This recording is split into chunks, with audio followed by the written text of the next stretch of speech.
એના મનમાં ઊંડે ઊંડે જ્ઞાન થવા લાગ્યું, હૈયામાં પ્રતિ હેત ભરવા લાગ્યો. માં જગદંબા એ છે એમના ઉપર હવે કૃપા કરવાના છે.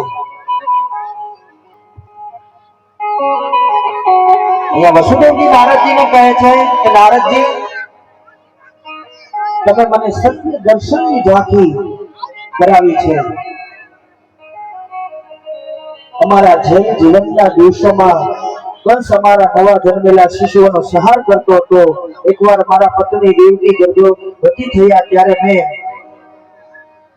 મેં મારી વાતનો તાગ મેળવવા મહર્ષિ ગર્ગને આમંત્રણ પાઠવેલું.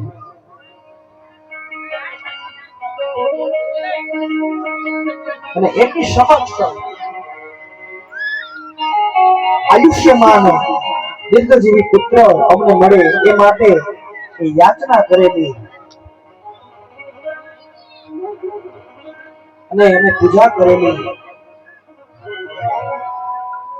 અને એમની જે પ્રસન્નતા મેળવેલી છે માં જગદંબાની. કે જ્યારે આપણે માં જગદંબાની કથા કરીએ ત્યારે આપણે શું શું ધ્યાનમાં રાખવાનું કે જ્યારે આપણે જગદંબાની કથા જે શ્રીમદ દેવી ભાગવત જે છે એ જ્યારે યજમાનો હોય, કોઈને જ્યારે કથા કરવી હોય ત્યારે આપણે શું શું ધ્યાનમાં રાખવાનું. તો અહીંયા સુતજી કહે છે કે જ્યારે કથા જે છે એ જ્યારે પહેલા દિવસે જે બ્રાહ્મણો હોય એમનું પૂજન કરવું ને જે વિદ્વાન બ્રાહ્મણો હોય એમની પાસે આ કથા જે છે એમને કહેવાનું, શ્રીફળ લેવું અને બ્રાહ્મણો પાસે સારું મુહૂર્ત કઢાવવું અને એ મુહૂર્તમાં ભૂદેવ જે બ્રાહ્મણ હોય એમની પાસે કથા જે છે શ્રીમદ દેવી ભાગવત કરાવી. કે જેમના ખંભે યજ્ઞોપવિત જે સંસ્કાર, જેમના ખંભે જનોય હોય, આજે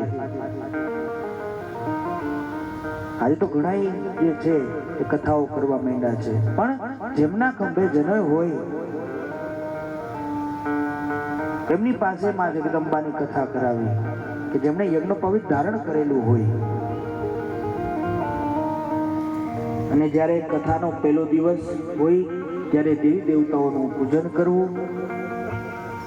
જે યજમાન જે પૂજામાં બેસે એમને 9 દિવસ નીચે પથારી કરીને શું ઉપવાસ એકટાણા કરવા. જ્યારે કોઈ પણ કથામાં ભક્તો આવે